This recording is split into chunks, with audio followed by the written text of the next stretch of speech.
Uh-huh. Let's see if we live. Let me see if it's working. Because, every time I get on, it's something totally different as to the audio, all this stupid stuff. Um, okay, let me see. Oh, come on.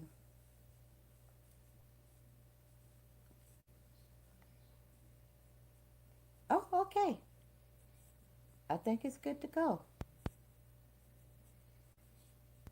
All right. Sorry about that, y'all. Let's get moving. Everything is working and you can hear me. I guess with all that delay. Hey, Tony, why don't we just listen to a song? What's a good old song to listen to? Um, let's see. What is a good song to hear? Um, let's go way back. Like, um, huh. Oh, I got a nice one. I got a nice one.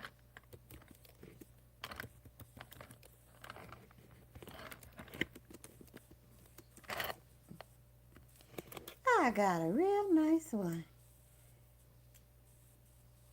Let's see. We don't want to mess with that. And we don't want that either. We want, okay. All right, let's see. Hold on now. Okay. We'll try. Mm-hmm.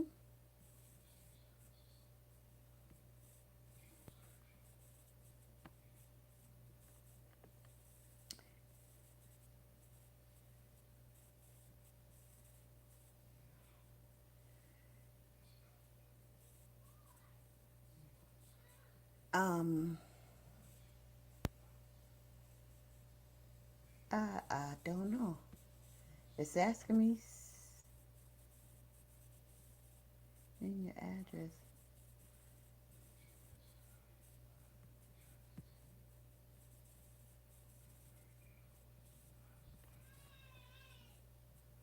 Okay. They changed things, y'all. Forgive me, forgive me. They doing things different. Okay. So I guess it's that.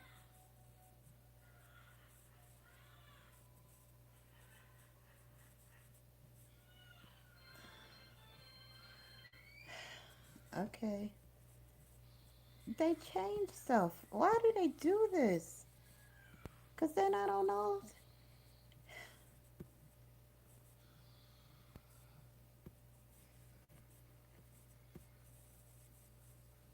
Okay. I guess. There we go.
Think about you, girl. Chills run up and down my spine. And if my wish would come true, girl, I'd be with you all the time. All the right, then I'm gonna miss you. Oh, my lonely heart seems to do.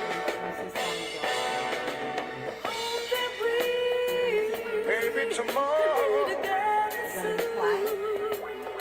I hope that we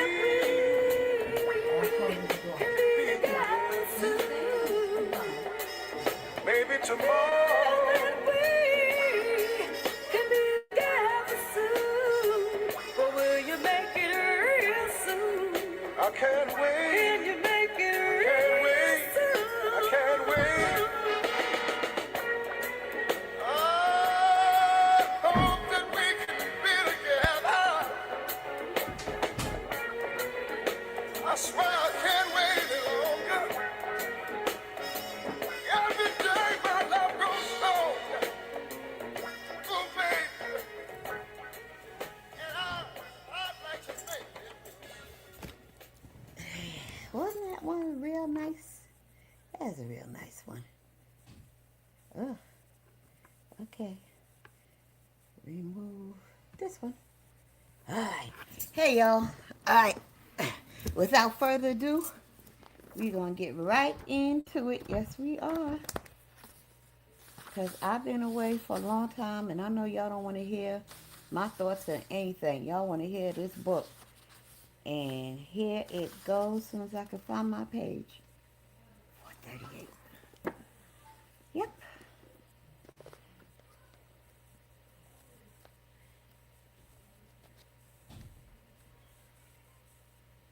Okay. So, chapter 13 says Caribou Ranch, and there's a picture of Greg and Bobby at Caribou Ranch. You know, I don't know, Bobby just didn't look gay to me. But I guess by today's standards, Bobby is old school gay. I don't know. He just don't look gay to me. Alright. After discussing the idea with the fellas, all of us agreed that the idea of recording our next album outside of LA was a good one. So now the question was, where to go? We began to speak with folks who might know something about recording facilities outside of LA, and all of us began our quest by going to few LA studios where we had once worked, seeking information to find the perfect place to do our next album. We started over at ABC Studios where Reggie Dozier was. He was now our primary engineer since working with us on Switch 1 and Switch 2. Wasn't there like a record label or record company, Dozier and Dozier?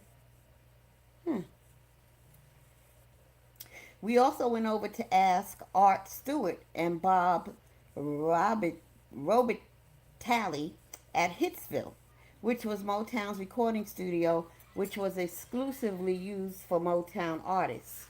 While there, Jody and I just happened to pick up this brochure, which was about an incredible recording studio in Colorado called Caribou Ranch. According to this brochure, Caribou Ranch was isolated in the Rocky Mountains, covering more than 4,000 acres. It was owned by record producer James Jimmy Guercio, who managed the group Chicago. When we read that John Lennon, Elton John, Chicago, and Earth, Wind, and Fire had recorded there, this place became an easy choice. But still, we had to take it to the fellas, Jermaine, Hazel, and Motown. After reading through it, we took it and waited till the group was all together again. At first glance, it was unanimously decided that this was the place we wanted to go. So we brought our choice to Jermaine, Hazel, and Motown, which they easily approved. So we immediately began planning what and how it would be done there. We talked about how much time we would need to cut our next album and how long we wanted to be away from LA. So we decided to spend no less than a month to unwind and get as near completion to the album as we could over that period. Since Reggie Dozier was our studio guy, we called, told him where we had decided to record our next album, and asked if he might be interested in making that journey with us to work on our forthcoming album. With hesitation, Reggie said yes, provided we would make it worth his while. Financially, to go that far for this long. Well, we agreed, and Motown agreed, and worked things out, so it was on. In discussing how we would try to work while there, we also realized that we would need a guitarist. So we asked McGlory if he would come down there for a couple of weeks, if we should call for him. He too said yes. So another concern was now out of the way. There's a picture here of the Switch album cover number 2. Remember the other cover? Remember they took pictures for that first album cover, and Bobby was taking a picture with a cat, a kitten and shit. Oh wow, that was crazy. After our rigid promotional schedule, which was roughly 3 weeks of constant radio, television, and public appearances, after Switch 2 was released, because our lives had become so full with external relationships and obligations, we decided to leave for the studio resort as soon as studio and flight reservations could be booked. Now, I know reading that sentence seemed a little bit off, but I read it the way it was written. Don't forget, this dude here will write one sentence 11 lines long. Mm, mm, mm. Over the next few days, we got word that things were locked in and our trip was a go. So each of us packed, said our goodbyes to our folks, and within another 48 hours, we were off again. But only this trip would include work, relaxation, adventure, recreation, peace, and isolation. Before leaving LA, we were informed that it was decided that Mitch Cantor, Jermaine and Hazel's company management assistant, would accompany us on this entire outing. We were told that he was being sent to look out for and assist us, which I knew was a great idea, as specific things would need to be taken care of, not to mention the random, unexpected things that were bound to come up while we were there. Even some of the things that had interrupted our workflow while in LA. But I later found out he was actually sent in to spy and report back, which he promptly and consistently did, even though he brought along his own issues and vices, which I was later to discover. Mm. After our 2-hour flight to Denver, we arrived in the wee hours of the morning. Members of the Caribou Ranch staff met us at the airport, packed us in Army Jeeps, our baggage in their large van for an additional 2-hour ride north to Nederland, Colorado, where the ranch was located. Once off the main road, we headed up into the mountains to our destination. Once there, those of us still asleep were woken up. Then all of us were escorted to the main cabin where we would be staying. Being totally exhausted from the long journey, once given our individual room assignments, each man hurried to his room and hit the sack. Upon waking up on day one at Caribou, after a shave and a shower, knowing that Bobby and Tommy usually slept in, The first order of business was to find out when and where we eat.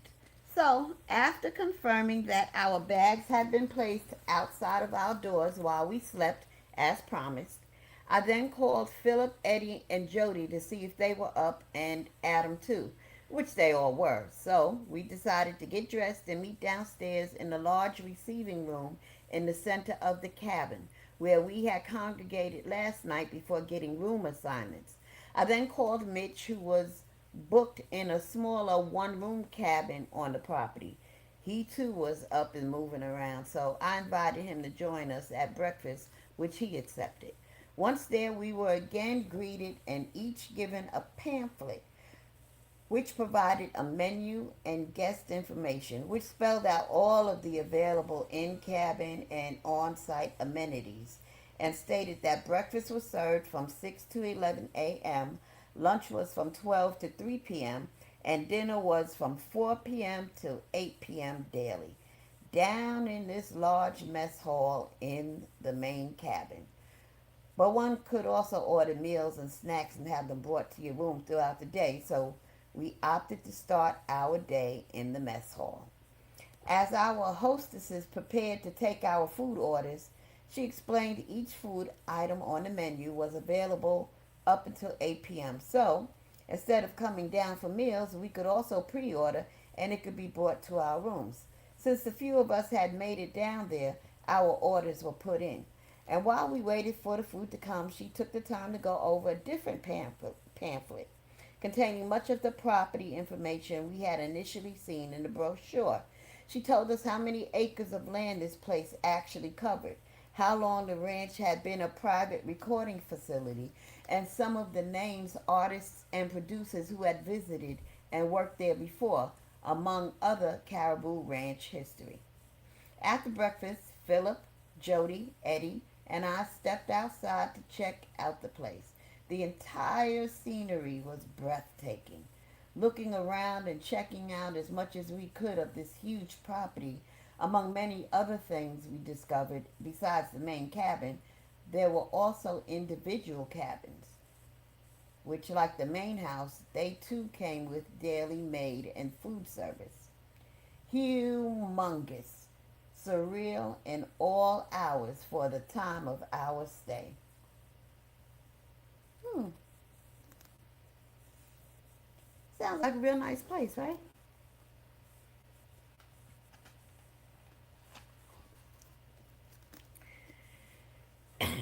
Yes, we had wound up in what had to be God's country, in the middle of nowhere, USA, surrounded by massive mountains, gorgeous lakes, and private waterfalls, and the greenest trees, so tall they blended into the sky.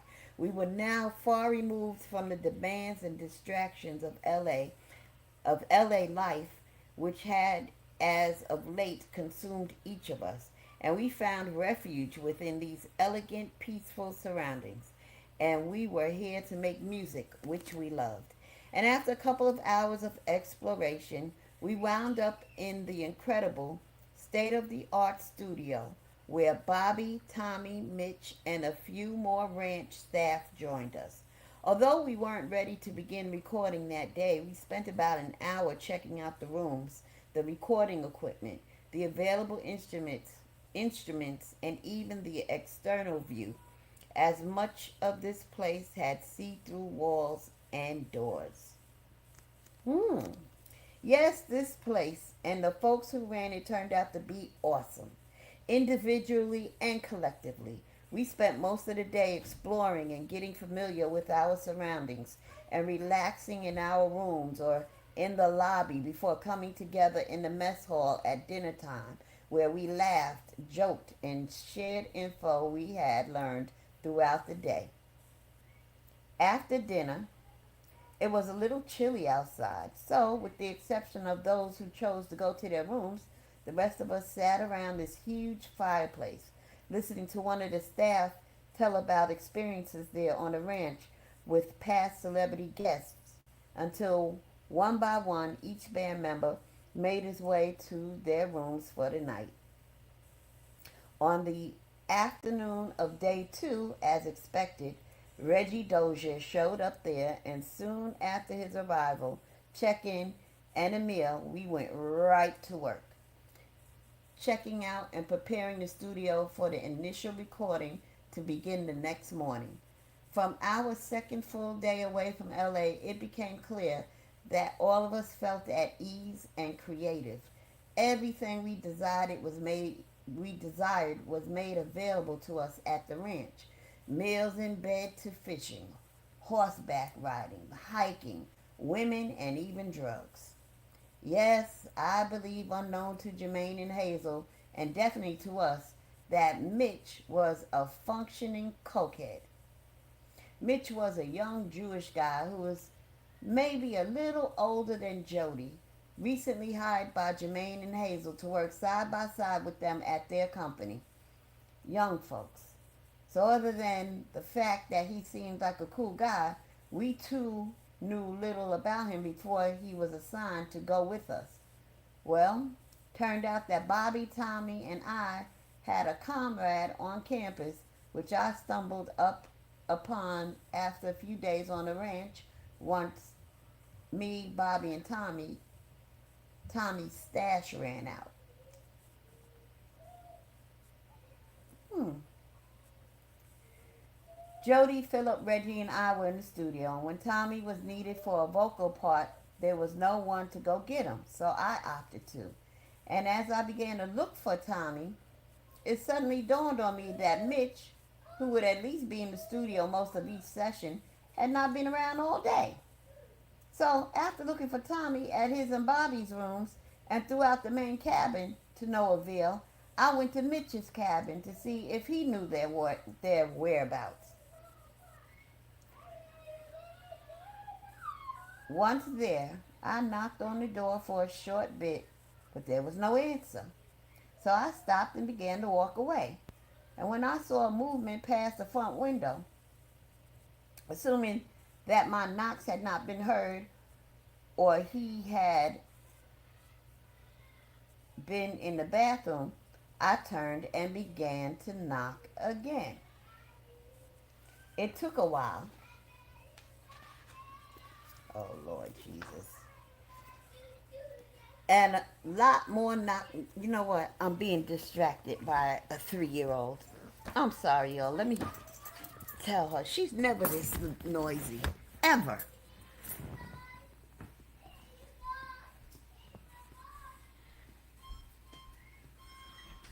Korea, you are being very loud, and I am reading.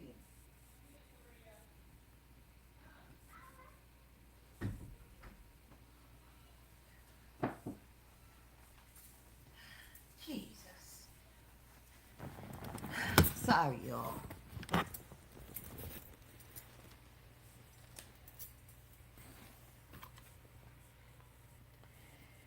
Okay, let me start that paragraph again. Once there, I knocked on the door for a short bit, but there was no answer.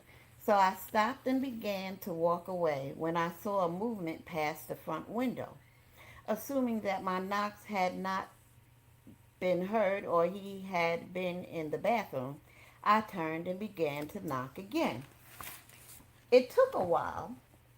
I can tell you now there's probably freebasing. Because you know, when people smoke crack and freebase, it's so quiet.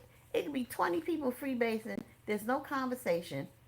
They just freebasing for hours. How do you have a room of 20 people and no conversation? Nobody says shit except for, yo, pass the pipe, let me get a hit. That's the most you ever hear anybody say.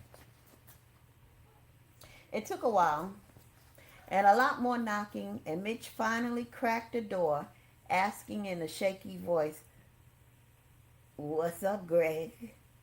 Even with the door half closed, I could see that he was in his robe and sweating profusely. I could clearly see that his eyes are wide open as if he's just seen a ghost.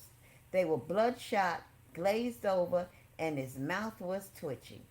Although shocked by what I was seeing, I immediately knew what was going down behind that door. Being caught off guard in total amazement, I asked, Are you all right, Mitch? Is something wrong? No, no, Greg. I was asleep. He somehow got out, barely opening his twitching mouth. Mitch, you're high as hell.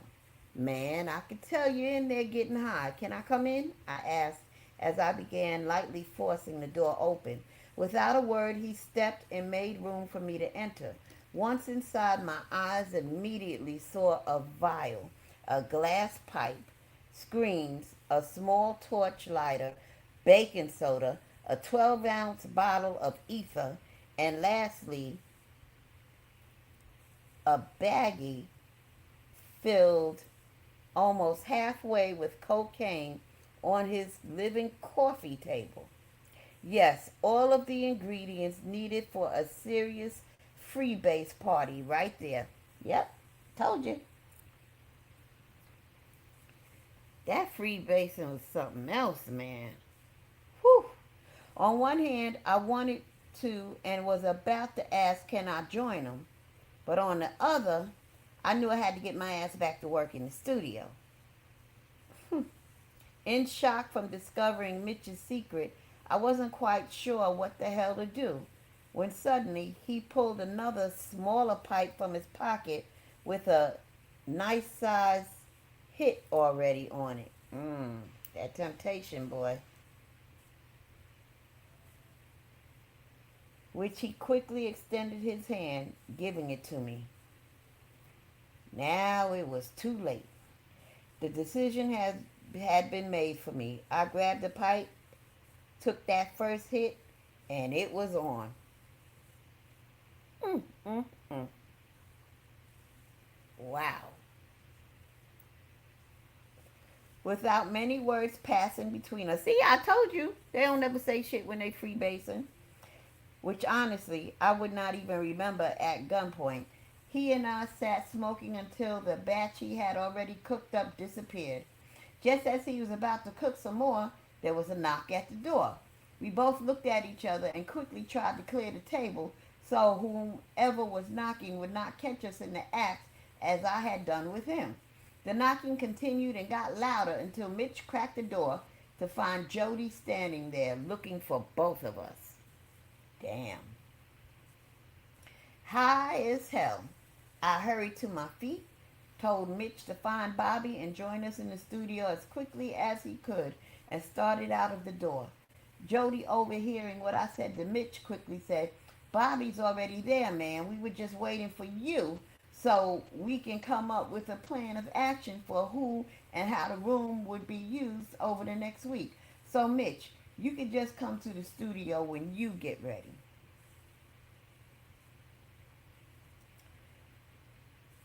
Although seriously buzzed, I walked and talked with Jody all the way to the studio, as if I had spent the past hour simply talking with Mitch.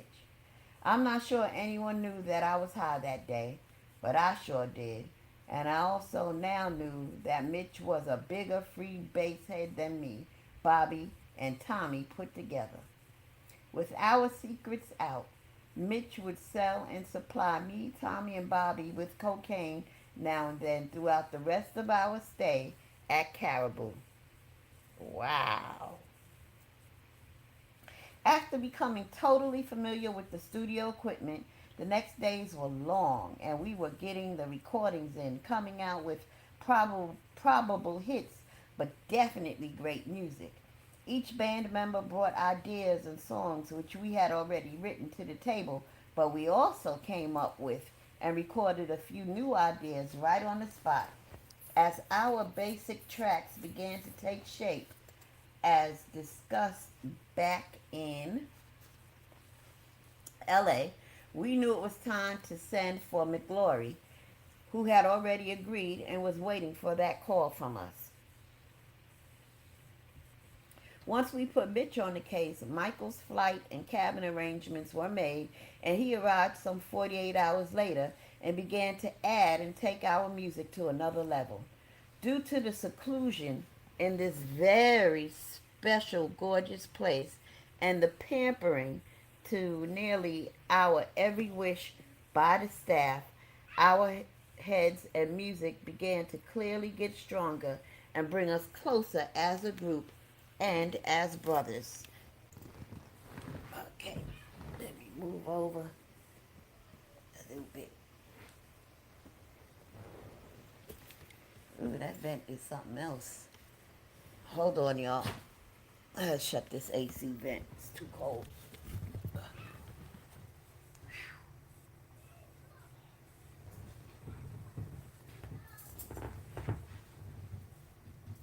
Oh, I'm too short.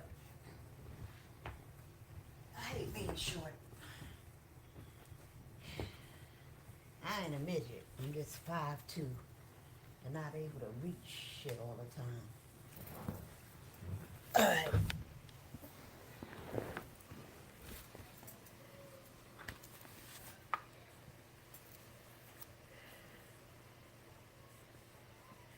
Alright,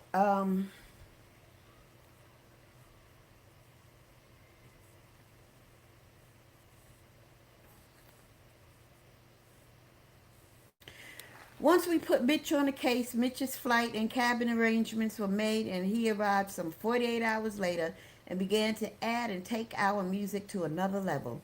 Due to the seclusion in this very special, gorgeous place and the pampering to nearly our every wish by the staff, our heads and music began to clearly get stronger and bring us closer as a group and as brothers. Over the first week or two, we worked hard and had big fun exploring and enjoying the amenities of this vast recording resort. And when we were not resting in the studio, working or hanging together,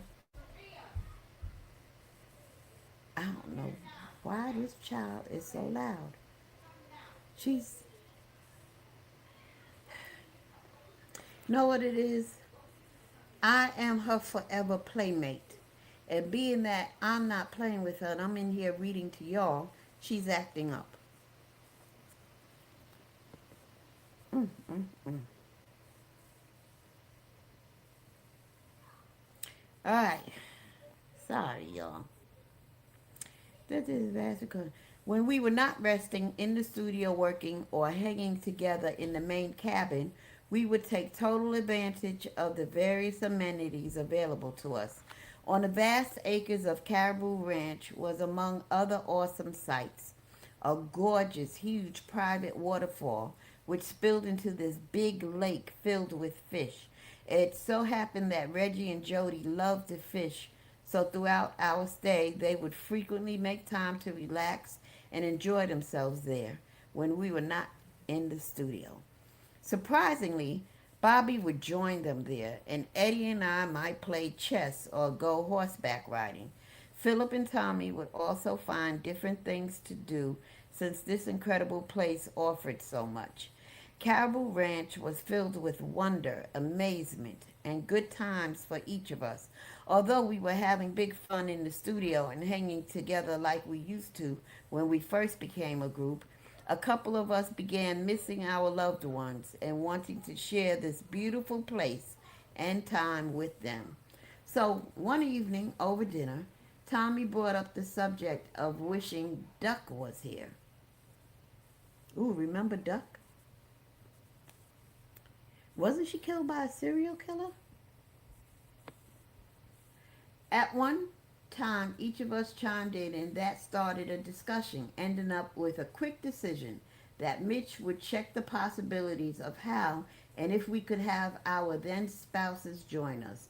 And although none of us openly questioned what the fuck he was doing, but with the exception of Tommy, all of us were completely shocked and thrown off when Bobby stated that he wanted his then boyfriend Clarence to make the trip up there, as well as the girls. Now, Clarence, aka Tony, was someone who Bobby had brought around the studio a few times over this past year. We learned from Tommy that he was his new boyfriend. Tony was a handsome, baby-faced, slightly buffed, brown-skinned guy who stood about 5'7" or 8 inches tall, which was definitely shorter than Bobby. He was a soft-spoken guy who was usually casually dressed and totally non-typical of the characters Bobby usually dated or hung with. To me, he looked about 14 or 15, but I believed him to be in his late teens or early 20s. He was well mannered, soft spoken, a soft spoken guy with little to say most of the time. He was somewhat shy, but would open up once you got to know him. And if you did not know, you would assume him to be gay. You would not assume him to be gay at all. I just knew he was much younger than Bobby, but I never asked his age. I remember joking with Bobby about robbing the cradle, telling him, "You go to jail for statutory rape with this one." Of all of Bobby's past lovers and gay associates known to me, with the exception of Jermaine Stewart. Jermaine Stewart. Do y'all know who Jermaine Stewart is? You don't have to take your clothes off to have a good time. We can dance and party all night. Wow. He used to hang out with Bobby. You know, Jermaine Stewart passed away from AIDS too. And when did he pass away? In the late 80s? Yeah, in the late 80s. Oh no. Of all of Bobby's past lovers and gay associates known to me, with the exception of Jermaine Stewart, I liked Tony best, as he was not overtly gay. In fact, one would not even know if they weren't told, and more importantly, it appeared that he loved Bobby and was actually good to and for him. Hmm. I think Jermaine Stewart was much younger than Bobby too. I'm gonna have to research that. But bringing Tony up here initially threw all of us off at first, but all of us went with the flow, and upon confirmation that our guests would be welcome, the planning only took one afternoon. With Mitch's help, individual cabins were assigned to those who were bringing girlfriends. Flights were booked, and the music continued to be made while we waited for our folks to arrive. A few days later, our girlfriends, Mary, Darlene, Duck, Audrey, and even Tony, flew into Denver and were picked up by ranch staff and brought to the property and to the main cabin. Now, because Jody and his wife Maureen were the only one of us who had kids at the time, she was unable to make this trip and was really missing out on an awesome week at this ranch. While our folks' luggage was being sent to the appropriate guest cabins, in the main cabin's receiving room, the staff had prepared, spread out, and served various hors d'oeuvres and drinks for us and our guests. After an hour or so of fun and festivity, Mary and I, Philip and Darlene, Tommy and Duck, Eddie and Audrey, and even Bobby and Tony headed to our newly assigned cabins for the evening. After our guests had left this awesome, dreamlike place, all of us appeared happier than any of us had been for some time and began to get close to each other again, gradually trying to mend our relationship. Besides hanging in the whole group, Bobby and I hung together at the ranch, breaking bread, playing games, recording songs, not riding together though, and we were getting along a little better than I expected, considering what we had been putting each other through. I even remember us actually having fun together, riding horses, beating up on Mitch when he was off in his cabin freebasing his ass to death. One day after recording, Bobby, Eddie, and I were hanging out on the porch of the main cabin, which housed the main kitchen and dining room, the game room, and a huge open social area surrounded by second floor balconies where the group would congregate daily. From a short distance, we were approached by this guy and a young girl. He came up and introduced himself as Jerry, and then this cute little blonde-haired, blue-eyed 13-year-old daughter, Jan, who had this big Kool-Aid smile on her face. Jerry proceeded to ask, "Are you guys the group switch?" "Yeah," we all said in unison. "See, Dad, I told you," Jan chimed in. "I know them all," she cried excitedly. "I didn't want to bother you guys, but she told me that it was you, so I wanted to be sure if she knew what she was saying." "Yep, Jerry, she's right," Bobby stated as he extended his hand in friendship. Eddie and I too shook hands with Jerry and Jan. "May I have your autographs?" Jan asked. "Do you have something for us to write it on?" Eddie asked. "Here, write it on my hand." "No, my shirt. No, my," Jan said. "I'm sure we could get something better in the office, Jan," I added. "Something that will last a lot longer than on your hand." We all laughed, and as I headed inside to ask one of the housing staff members for a sheet of paper or something, I quickly returned with the paper and pen in hand for Jan's autographs. "She is one of you guys' biggest fans. She has your album on her bedroom wall," Jerry said. "Both of their albums are on my wall, Daddy. They have two," she blurted out. Jan knew who each of us were, and of course squealed like only teenage girls can at the thought of being this close to us. She started singing, "I Call Your Name," as we all signed her paper. In talking, Jerry explained that he was a vendor who brought supplies, i.e. food, beverages, alcohol, and other needed items to the ranch twice a week by helicopter, which he owned. He and Jan had just made a delivery and were about to fly down to Denver to pick up and bring back some additional items, including my fifth of Chivas Regal Scotch. Jan and I have to fly down to Denver for some supplies we didn't bring. Would you guys like to take a short helicopter ride? We can be back in a little more than an hour." The three of us looked at each other. "Ever been in some helicopters, fellas?" Eddie asked. "Nah, man," Bobby said, adding, "but I am today." They both looked at me. "No, but I wouldn't miss this for the world," I said. "Well, where do we sign?" Eddie joked. "Yeah, Jerry, we're with you," I added.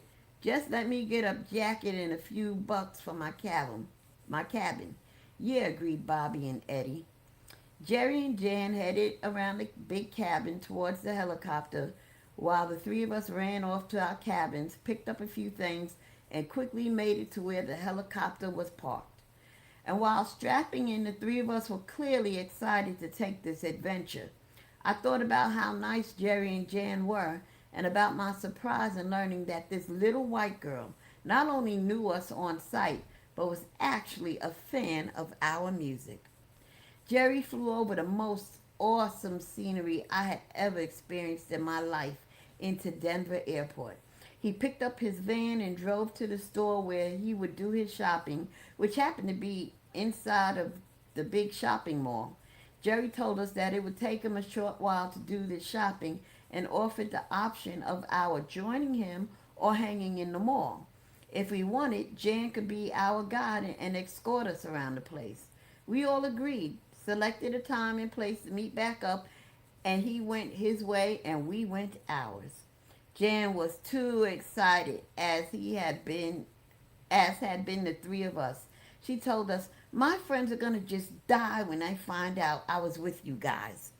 Could you imagine just hanging out with your favorite artists? Like, for me, it would be Prince.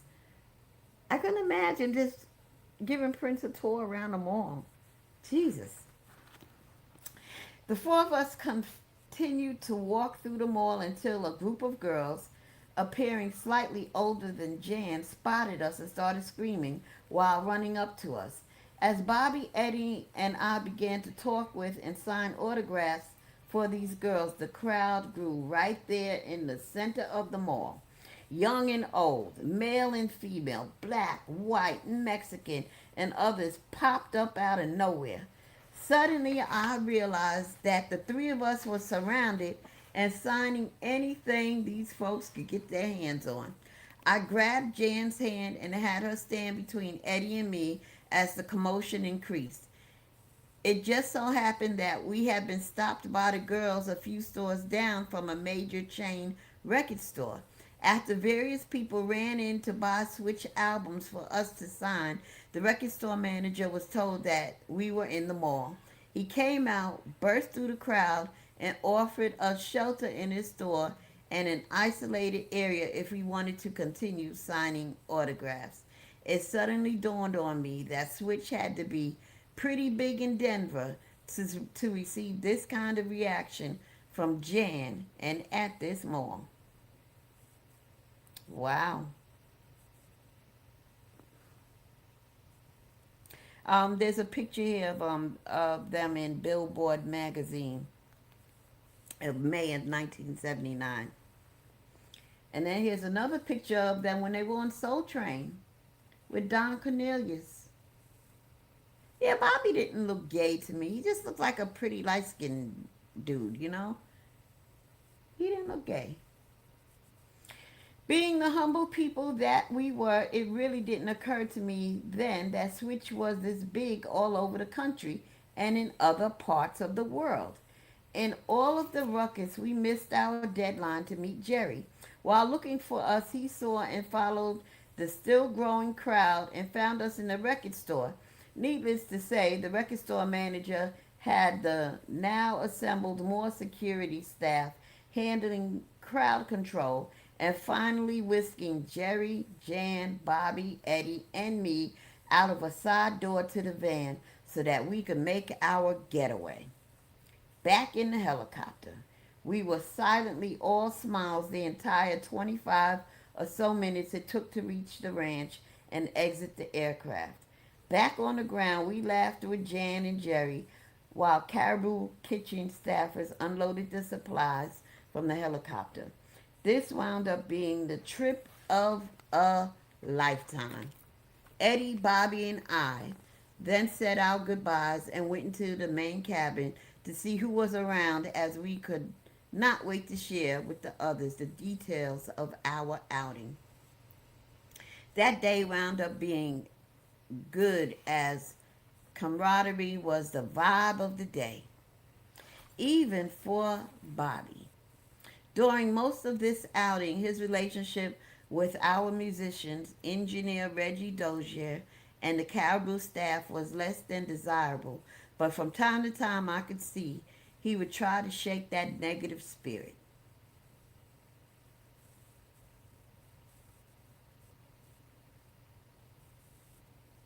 And during those times he was cool, but indiscriminately he would insult folks, curse people out, make sarcastic remarks about the studio, the ranch, and its staff, and the length of time that all of us had agreed to be and work there.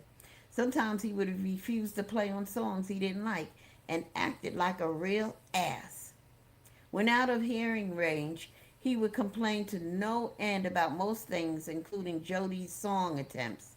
He looked at me and yelled in frustration, I don't know why Motown lets him waste money in the studio on shit like that. You know that's our fucking money he's in there wasting, don't you, Greg?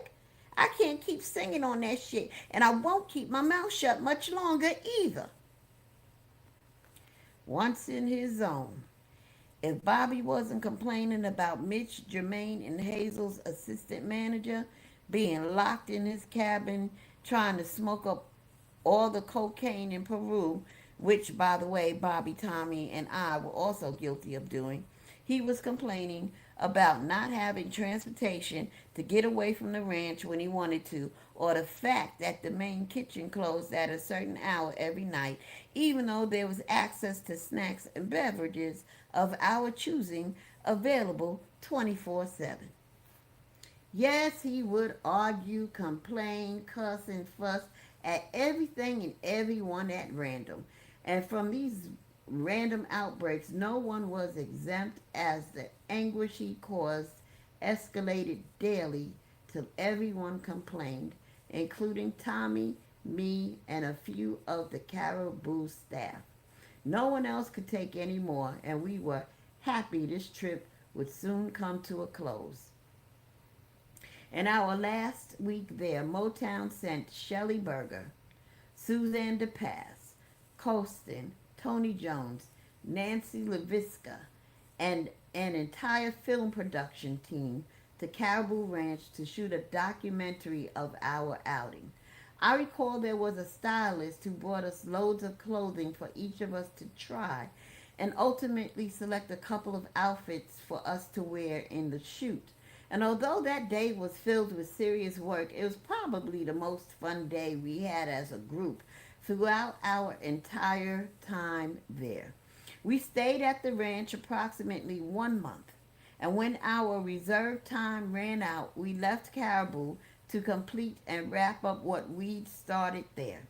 Back in LA, finishing the album wasn't easy. In addition, all efforts to have a photo of the band on the cover of the album failed because besides Bobby not showing up for 3 scheduled shoot dates, when he finally did make the 4th planned shoot, he kept trying to get in front of everyone in every photo. Y'all, these run-on sentences are starting to give me a headache. He refused to cooperate and even cursed out the photographer. So eventually, Mr. Gordy, on Jermaine and Hazel's advice, called it off and the album was released without a picture of the band and went nowhere. Among other various things, it was obvious to me Mr. Gordy had thrown in a towel on the band and didn't put the Motown machine behind it. Another indication, Motown, along with Jermaine and Hazel, had given up on Switch, was a call I made to Hazel and Jermaine one night. Rosanna, the housekeeper, answered the phone. "Hello, this is Greg Williams, and I'd like to speak with either Jermaine or Hazel." She asked me to please hold. Then she put down the phone, and I must have waited for 5 minutes. I heard her footsteps returning to the phone. "Miss Hazel told me to ask you what you want." Damn. Stunned at hearing this and instinctively knowing the question meant more than it asked, I struggled to respond. I thought I was calling to speak with a friend, but I see I'm sadly mistaken. I don't want anything. Thank you.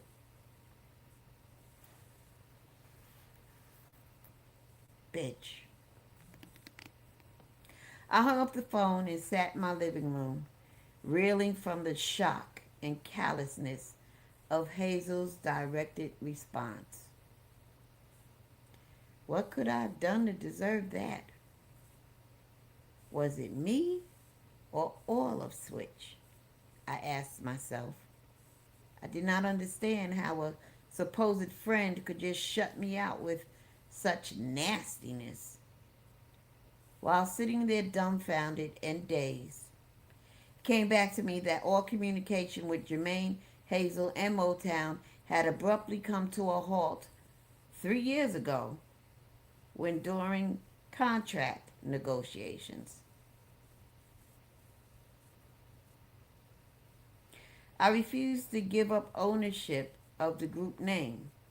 I thought a lot of love had grown and a bond had grown between us, but I found out I was sadly mistaken. I sat reviewing my life, my career, my relationships with Jermaine, Hazel, and Motown, knowing for the latter, the end was near. Wow. Wow.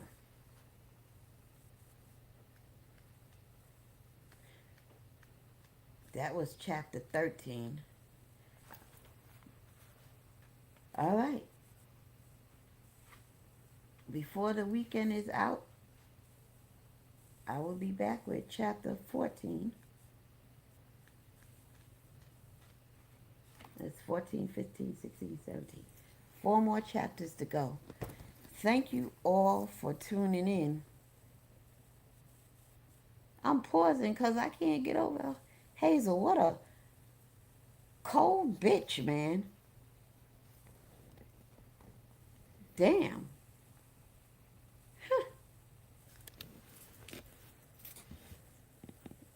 You know,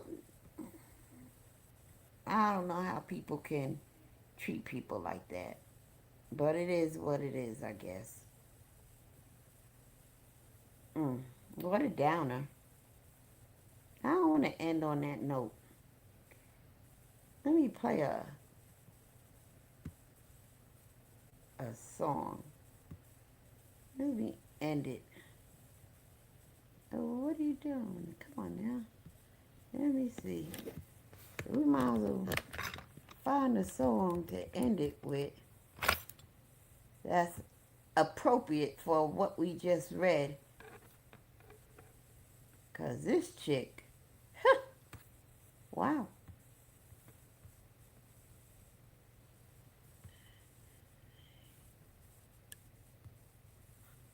Here we go.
So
Peace.